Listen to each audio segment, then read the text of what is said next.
izina rya Data n'irya Mwana n'irya Mutima Mweranda, amen. Bene wacu dusange kwemera muri Yezu Kristu, ndabaramukije mu izina rya Yezu Kristu, nitugire Kristu.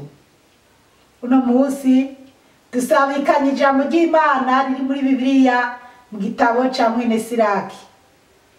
Turasoma ku kigabane cyaho cya gatatu, tuzirikane y'akarongo ka 30 na ka 31, duce tubandanya ku kigabane cya kane kuva ku karongo ka mbere gushika ku karongo ka 10. Ijambo ry'umutwe twisunga riravuga ngo ugutabara aboro. Kurya amazi azimya umuriro, ururumba niko n'intabaro ihawe aboro izimanganya ibicumuro. Uwishura ineza yagiriwe no hanyuma baguma bamwibuka, kandi niyo ashikiwe n'ivyago araronka ikimushigikira. Mwana, ntukankirize ubuzima bw'umworo, ntukareke umukene ngo agume aguhanze amaso. Ntugatuntuze umutima ushonje, ntugasesereze umuntu ari mu maganya. Ntugatuntuze umutima waseserewe, ntugatebe guha imfashanyo uwukenye. Ntukigizeyo ubutabaza aruhijwe, ntukanke kuraba umworo. Ntugahishe amaso umusavyi, ntihagire uwuha akaryo ko kukuvuma. Nkako hagize ukuvuma afise intuntu, uwamuremye azokumvira igisabisho ciwe.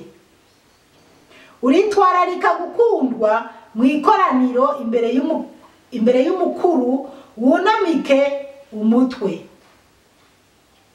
Tega ugutwi kwawe umworo, umwishurane amahoro witonze. Kura urenganywa mu minwe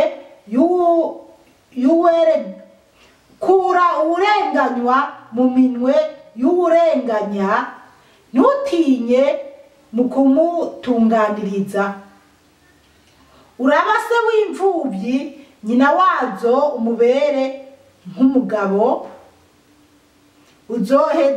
Uzoheza ube umwana wa rudasumbwa, kandi azogukunda kurusha uko nyoko agukunda. Bene wacu muri Yezu Kristu, iri ni ijambo ry'Imana, dushimiye Imana. Aleluya, amen. Bana b'Imana, rero ijambo ry'Imana ry'uyu munsi ridutegeka gufasha aboro, gufasha imfuvyi, gufasha abapfakazi. Reka twongere tubisubiremo, tubizirikane neza, twumve icyo Mukama Imana tubwira mu gitabo ca mwene Siraki. Ijambo ry'umutwe tubona riravuga ngo ugutabara aboro. Akarongo ka 30 ku gice cya gatatu, cyangwa se ku kigabane cya gatatu, haravuga ngo kurya amazi azimya umuriro, ururumba niko n'intabaro ihawe aboro izimanganya ibicumuro. Iri jambo ni ryiza bana b'Imana, kurya amazi azimya umuriro ururumba. Murabizi rero, umuriro uri kurarumbuka usukwamo amazi ubu wizimije. Wacanye amakara ugateka ukabona wahejeje, kugira ntapfe ubusa yandi uzoyakoreshe, uyasukamwo amazi akazima. Inzu ziriko zirasha, ibintu byose amazi niyazimya umuriro. Hanyuma ijambo ryoshe rikavuga ngo, reka ndahasome, niko n'intabaro ihawe aboro izimanganya ibicumuro. Murumva abana b'Imana ngere dukwiye kwicira akayira ku Mana, ngo niko n'intabaro uhaye umurushwa uhaye umukene. ngo ikure ibicumuro. Nukuvuga rero uri umunyabyaha ukabuzi neza kuri umunyabyaha, hanyuma mugabo ukabona umworo ukamugirira imbabazi, ukabona ko ari ubusa, ukabona ko atacyo yambaye, ukabona ko ababaye, hanyuma wewe ukamugirira impuhwe, kuko nta muntu yopfa kuzaraho ikintu umworo cyangwa wabonye wese ngo nuko ababaye afise umutima mubi. Oya, ahubwo umutima w'urukundo urakuza mu kumubabariye mugenzi wawe n'umworo n'umukene ukamuha. Rero iyo uhaye umworo Imana iranezerwa, aho iri mu ijuru Imana iranezerwa, maze bigatuma Imana nawe ugukunda. None iyo ugeze mu bibazo cyangwa gitabaza Imana uhangayitse, Imana ikabona ati uyu muntu afashe aboro sishobora kumutakaza, reka ndamwiyegeretse.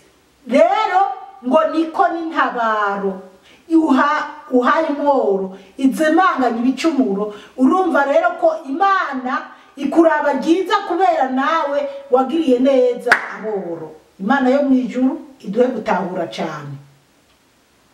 Akarongo ka 31 karavuga ngo uwishura ineza yagiriwe no hanyuma baguma bamwibuka, kandi niyo ashikiwe n'ibyago araronka ikimushigikira. Bana b'Imana kuri 31, uwishura ineza yagiriwe no hanyuma baguma bamwibuka.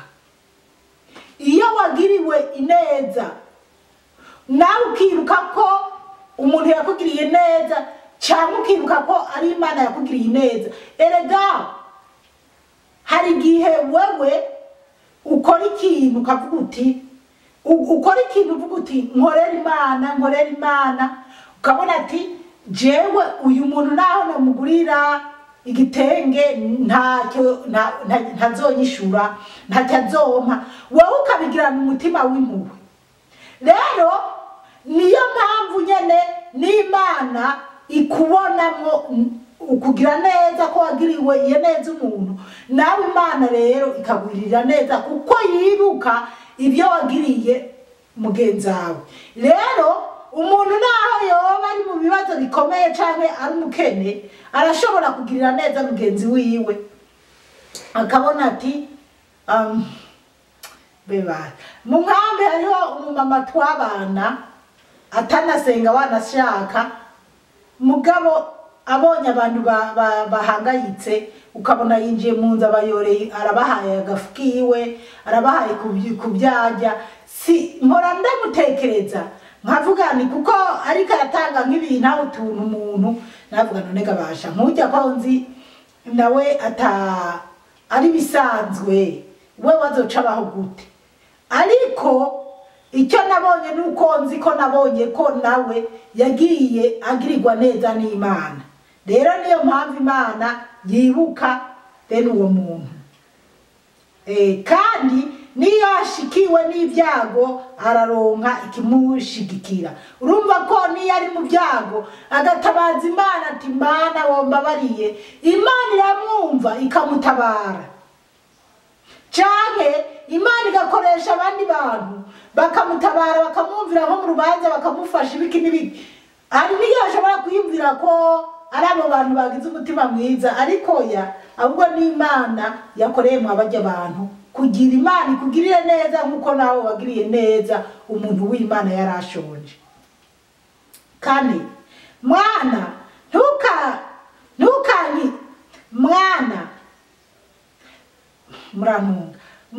ntukangirize ubuzima bw'umworo. Muravyumva ngo mwana ntukangirize ubuzima bw'umworo, ntukareke umukene ngo agume aguhanze amaso. Mwananje ntukangirize ubuzima bw'umworo. Umworo hari abandi babona ati ugera n'inyagupfa. Tekereza nk'umuntu azura imitongo umworo, akamuzura canke ajujubye umworo, agiye kumuregera ko ahangayitse, ho kumucira gwiza, canke se akaza iwawe ati nyamara ndashonje ndakwinginze ufashe makunyu ngende kujya mu duharage two guteka ugamu ngo nta kigenda ngo nta kigenda kandi bifise. Rero Imana iravuga ati mwananje ntukangirize ubuzima bw'umworo, ntukareke umukene ngo agume aguhanze amaso, ngo ntukareke kuko umukene yibababariye yishonze aguma aza kukugora. Rero Imana iravuga ngo ntukareke ngo aguma aguhanze amaso. Nyiraha rero hari igihe jewe ashobora kwigisha ibintu ugasanga abantu bariko barashwanira ngo nawe wigisha ibyo udakora, ngo nawe biki n'ibiki ibintu nk'ibyo. Reka rero mbwire, hariho abantu baba bita abandi bantu, ariko basi reka jewe nitange ko n'akarorero. Mu by'ukuri jewe ndumva afise umutima muri jewe w'urukundo wo kugirira neza umuntu. Hari n'igihe ngirira umuntu neza nko mu Burundi canke mu bindi bihugu bitandukanye, nkamugirira neza nk'abo mu makambi gutyo, hanyuma abandi bantu bakamenya ko namugiriye neza uwo muntu, agaca agerageza uburyo bwo aribwo bwose, abandi bantu bagaca bagerageza uburyo bwo aribwo bwose bwo kurondera inamba zanje za telefone. Hanyuma rero twavugana rimwe kabiri, urumva nta kindi kuba ari ukuntura ibibazo umuntu aba afise. Nibyo by'ukuri umuntu aba afise ibibazo, ariko bamwe namwe ndabishobora nkababwira nti bana b'Imana biragoye ngo naka waramuhaye ngo kandi naka byari bimeze ukunuko. Rero dutandukanye, hariho umuntu afise umutima wo gufasha mugabo ibibazo byose atobikemura. Hariho n'ubundi rero urumva ataniyumvira kuba yofasha n'ikintu na gitonya ubundi muntu. Nk'umuntu abayeho afise amahera canke se afise amamangazini canke se abayeho neza kabisa, afise nk'akazi yinjiza nko ku kwezi canke nko mu bantu bari mu bihugu biteye imbere, afise nk'akazi yinjiza 2,700, wenda niyo yabari yihinze 1,000 canke ari anga mugabo akaba adafise umwana mu Burundi umwe yogirira neza ngo amurihire ishure, hanyuma uwo mwana ngo azoza arashima Imana ko wamugiriye neza, bituma wandikisha mu ijuru. Rero uko biri kose mu buzima bw'umuntu afise ikindi kintu arengeje ku bandi yishoboye, atanishoboye na gose, kuko hariho abafasha abandi atari uko bafise byinshi. Rero mugabo haba umuntu aguhezagira, je ndababwire iyo nari ifise uburyo mbafasha n'abantu bato bato, kubera ariko mpavanja muri byinshi, kubera jewe hari igihe nifashiriza umuntu ahangayitse mu 50,000 kumva rikarampezagira. Hari n'abandi mpama miliyoni nka 10 canke, ariko ubu nta benshi ndayaha kuko ubu nta kazi nifitiye, akazi kanje nako gukora ubutumwa bwiza. Naha nk'ibihumbi nka 50 canke 100, ugasanga n'ubundi bene abo baransiba, ariko ari umuntu nahaye 50,000 n'ubu yamashimira yabicuruje bigatera imbere. N'abandi bampemukiye n'abahaye n'amamodoka, Imana idutabare cyane, ariko nta kibazo kwari kubabwira n'akarorero. Rero kabiri haravuga ngo ntugatuntuze umutima ushonje, ngo ntugatuntuze umuntu, ntabwo ari umutima, umuntu ashonje. Ahubwo nanje ngira Imana idutabare cyane. Ntugasesereze umuntu ari mu maganya, ngo ntugasesereze umuntu ari mu maganya, ntugatuntuze umuntu ashonje, ntugasesereze umuntu ari mu maganya. Umuntu yibereye mu maganya ukamwongerereza yandi. Ntugatuntuze umutima waseserewe, ntugatebe guha ifashanyo ubukenye, ngo ntugatebe guha ifashanyo ubukenye. Murumva rero abana b'Imana turakwiye kugira umuntu umwe canke babiri baduhezagira ku Mana. Ukagira umuntu uhereze ikintu ntukigizeyo utabaza aruhijwe, ntukanke kuraba umworo. Ngo ntukegezeyo utabaza aruhijwe, ntukanke kuraba umworo. Iri jambo ry'Imana ritubwira kwitaha aboro. Yesu yavuze ati narishonje ntiwangaburiye, nari kavantara ntiwampaye indaro, nari ngwaye ntiwaje kundaba. Rero ibyo Yesu yaratubwiye ko ari rwo rubanza azodusomera ku munsi wa finali.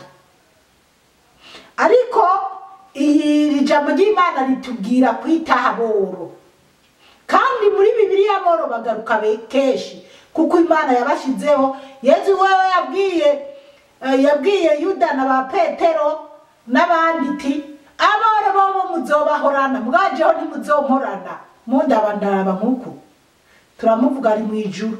Iyo ashatse naho yiyereka uwashatse. Haleluya, amen. Mugabosha umurondera ntareka kukwiyereka Yesu. Kane, ntukigizeyo ubutabaza aruhijwe, ntukanke kuraba umworo. Nahavuze gatanu, ntugahishe amaso umusabyi, ntihagire uwuha akanya ko kukuvuma. Ngo ntugahishe amaso uri karagusaba, ngo uhave umuha akanya ko kukuvuma.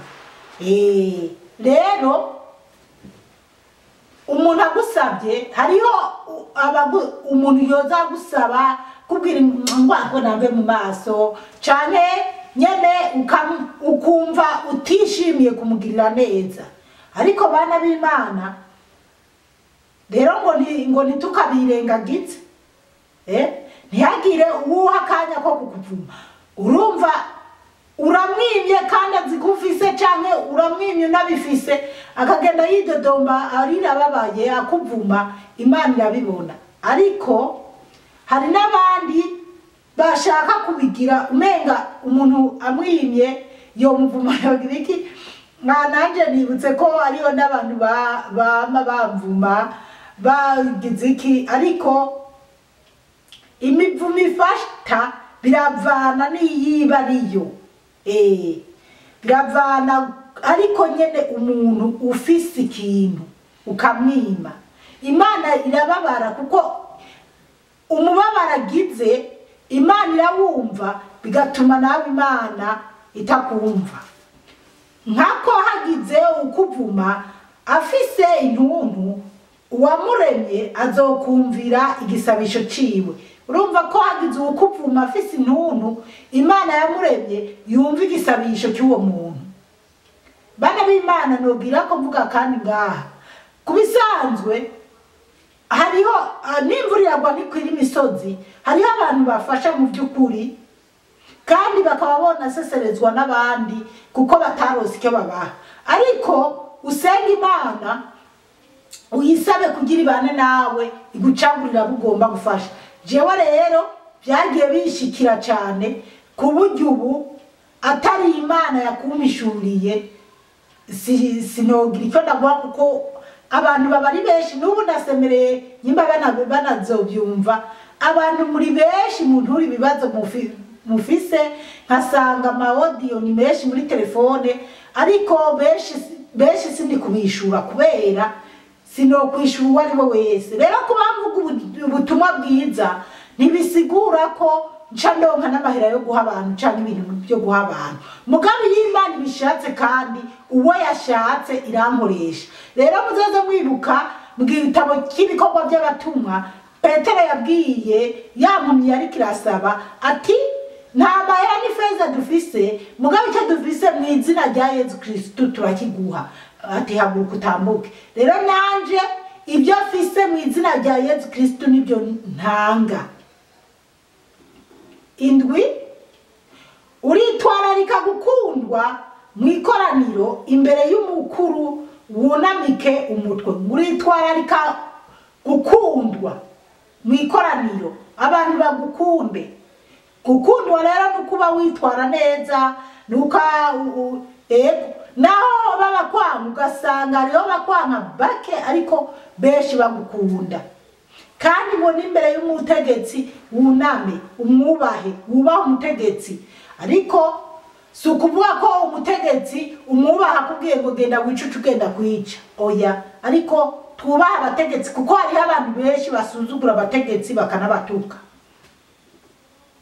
8 tega ugutwi kwawe umworo umwishurane amahoro witonze. Ngo tega ntimuvyumva none, ngo tega ugutwi kwawe umworo umwishurane amahoro witonze.